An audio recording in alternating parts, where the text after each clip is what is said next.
வணக்கம் இந்தியா. இன்று ஒரு தகவல்.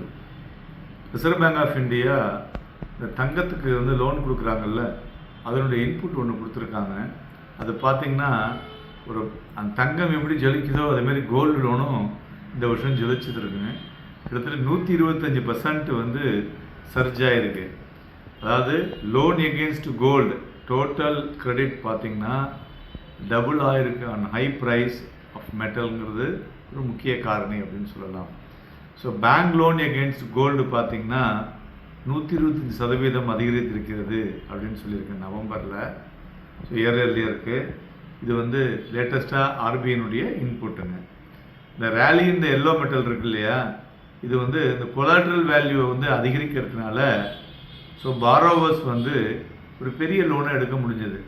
முதல்ல ஒரு 10 கிராம் இருந்தால் இவ்வளோ ரூபான்னு இருந்தது, 50,000 ரூபா 2 கிராம் இருந்ததுல இப்போ 10 கிராம் வரலையும் 1 லட்ச ரூபா எடுக்கிற மாதிரி வருது. ஸோ அதனால் என்ன பண்ணுறாங்க, பழைய லோனை கொடுத்து புது லோனை டாப் அப் பண்ணுறதுன்னு சொல்கிறாங்கல்ல, அதேமாரி விஷயங்கள்லாம் அதில் நடக்குதுங்க. அதேமாரி இதில் பார்த்திங்கன்னா இன்னொரு விஷயம் இருக்குது. சில பேங்க்கில் என்ன பண்ணுறாங்கனாக்க கஸ்டமரை அட்ராக்ட் பண்ணணும் அப்படின்னு சொல்லிட்டு இந்த கோல்டை வச்சுக்கிட்டு அக்ரிகல்ச்சர் லோன் மாரி கொடுத்துட்றாங்க. ஒரு போர்ஷன் ஆஃப் த அமௌண்ட் நீங்கள் அக்ரிகல்ச்சர் லோனில் எடுத்துக்கலாம். அக்ரிகல்ச்சர் லோன் வரும்போது 4.5% தாங்க வரும். மீதி உள்ளதுக்கு என்ன மார்க்கெட் ரேட்டோ அதை கொடுக்க போகிறாங்க. ஸோ ஆவரேஜாக ஒரு 5% வரலையும் சேவ் பண்ணலாம். உதாரணத்துக்கு ஒரு 2 லட்ச ரூபாய்க்கு 5% சேவ் பண்ணுறாங்கன்னா எவ்வளோ பாருங்களேன், கிட்டத்தட்ட 10,000 ரூபா வருது. ஸோ இதை மாதிரி ஒவ்வொருத்தரும் ஒவ்வொரு யுத்திகளை கையாண்டு கஸ்டமர்ஸை பேங்கே உள்ளே இழுக்கிறாங்க. ரெண்டாவது பேங்க்குக்கு என்ன ஆகுது, அவங்களுக்கு அந்த ப்ரியாரிட்டி செக்டார் லெண்டிங்க்கு அவங்களுக்கு தங்கத்தோடு கிடைக்கிறதுனால அவங்க என்ன பண்ணுறாங்க, சந்தோஷமாக கடனை கொடுக்குறாங்க. ஸோ அவங்க கட்டணானோ கட்டலையோ தங்கம் இருக்கிறதுனால சந்தோஷமாக கொடுக்குறாங்க. அதேமாதிரி இந்த வெஹிக்கிள் லோன் பார்த்திங்கன்னா லாஸ்ட் இயர் நவம்பர் 11% தான் அதிகரிச்சிருக்கு. ஹையர் டிமாண்ட், ஜிஎஸ்டி கட் இவ்வளோ இருந்துமே. ஆனால் மறுபுறம் நம்மளுடைய இந்த கோல்டு லோன் பார்த்திங்கன்னு வச்சுங்களேன், இது ஒரு ஃபாஸ்டஸ்ட் க்ரோயிங் போர்ட்ஃபோலியோ கடந்த ஒரு வருடத்துலன்னு சொல்லலாம். ஏன்னா க்ரோத் பார்த்திங்கன்னா டபுள் ஆகிருக்குங்க லாஸ்ட் 6 மந்த்ஸில். அதுமாதிரி இயர் ஆன் இயர் பேசிஸில் ஆர்பிஐ டேட்டா பார்த்தோம்னா அவுட்ஸ்டாண்டிங் கோல்டு லோன் பார்த்திங்கன்னா 896 கோடி ரூபாய் நவம்பர் 2023 இருந்தது. இது அங்கேருந்து அப்படியே எகிரி 1.69 lakh crore ஆக மாறி உள்ளது. இப்போ பார்த்தீங்கன்னா இந்த 2024 1.59 lakh crore ஆக நிற்குதுங்க. சாரி, இப்போ 3.5 lakh crore ஆக நிற்குது. ஸோ இந்த எண்ட் ஆஃப் நவம்பர் 2025.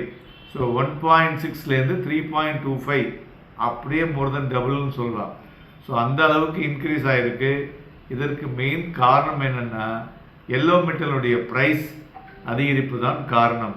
இந்த ஷார்ப் க்ரோத் இன் கோல்டு இருக்குல்ல ஓவர் த பாஸ்ட் இயர், இது ஒரு ஸ்ட்ரக்சரல் ஷிஃப்ட்னே சொல்லலாம். But small entrepreneurs and house ஹோல்டெலாம் பார்த்திங்கன்னா இந்த கிரெடிட்டை கண்ணாமண்ணான ஆக்சஸ் பண்ணிகிட்டு இருக்காங்க. ஸோ இதில் நம்ம அந்த கோல்டு லோனில் சொன்னோம் இல்லையா, சில பேர் சில பேங்க்ஸ் என்ன பண்ணுறாங்கன்னாக்க ப்ரியாரிட்டி லெண்டிங்கில் கொடுத்துட்டு மீதி உள்ளதை நார்மல் கோல்டு லோனை வச்சு கஸ்டமர்ஸை உள்ளே இழுக்கிறாங்க. ரெண்டாவது இன்வெஸ்டர்ஸ்க்கும் அவங்க சரியாக அனாலிசிஸ் பண்ணணுங்க. சப்போஸ் ஒருத்தருக்கு ஒரு 3 லட்சம் ரூபா உடனே தேவைப்படுது. ஆனால் அது அவருக்கு திருப்பி அதை மீட் எடுக்கிறதுக்கு 1.5 வருஷம் 2 வருஷம் ஆகும்னு வச்சுங்களேன். நீங்கள் எதுக்குங்க வட்டி கட்டணும், அதுக்குள்ளே உள்ள லோன் கோல்டை ஒத்துடுங்க. நீங்கள் மாதம் வட்டி கட்டுறீங்கல்ல, அதே அமௌண்ட்டை பேங்க்கில் ரெக்கரிங் டெபாசிட்டாக போடுங்க, இல்லை கோல்டு இடிஎஃபாக வாங்குங்க. ஸோ அது மேட்ச் ஆகிட்டு போயிடும். தேவையில்லாமல் வட்டி கட்டிக்கிட்டு அதுக்கப்புறம் அதுக்கு அடிஷ்னல் இன்ட்ரெஸ்ட் ஆன் இன்ட்ரெஸ்ட் கட்டுறதுக்கு இதே மாதிரி டிசிப்ளின்டாக பண்ணிங்கன்னா நீங்கள் உங்களுடைய கோல்டுடைய நீங்கள் வாங்கக்கூடிய இதுவும் அதிகரிக்கும். தேவையில்லாமல் நீங்கள் வட்டியும் கட்ட வேண்டாம். ஸோ வட்டிக்கு பதிலாக உங்களுக்கு பொருள் வந்துடுது. முதல்ல பொருளை கொடுத்துட்டு அப்புறம் பொருளை வாங்கிக்கிறீங்க, அவ்வளோதான். ஸோ அதுமாரி பண்ணும் பொழுது ரீட்டைல் இன்வெஸ்டருக்கு ஒரு பெரிய ஒரு அட்வான்டேஜாக இருக்கக்கூடும் அப்படின்னு எடுத்துக்கலாம். ஏன்னா ரெண்டாவது என்னென்னா, தங்கம் திடீர்னு ஒரு 15% விழுந்துன்னு வச்சுங்களேன், உங்களுக்கு மார்ஜின் ப்ரெஷரை கொடுப்பாங்க. ஏன்னா இப்போ எல்லாருமே 80-90% கோல்டில் ஆப்ரேட் பண்ணுறாங்க. அந்த மார்ஜின் ப்ரெஷர் வந்தால் என்ன பண்ணுவாங்க, பணத்தை கட்டையிலன்னா விற்றுருவேன் அப்படிம்பாங்க. ஸோ ஏகப்பட்ட ப்ரெஷர் வரும். எண்ணத்துக்கு அதெல்லாம் தேவையே இல்லை. என்ன வேணுமோ அந்த லெவலுக்கு கோல்டை விடுங்க.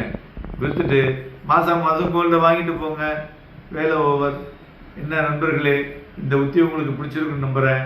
நாளை தினம் வரும் வாரம் சந்தைகள் எப்படி இருக்கும், என்ன விஷயங்களை எல்லாம் நாம் பார்க்க போகிறோம் என்பதை பற்றி பேச இருக்கிறோம். இணைந்திருங்கள். நன்றி, வணக்கம்.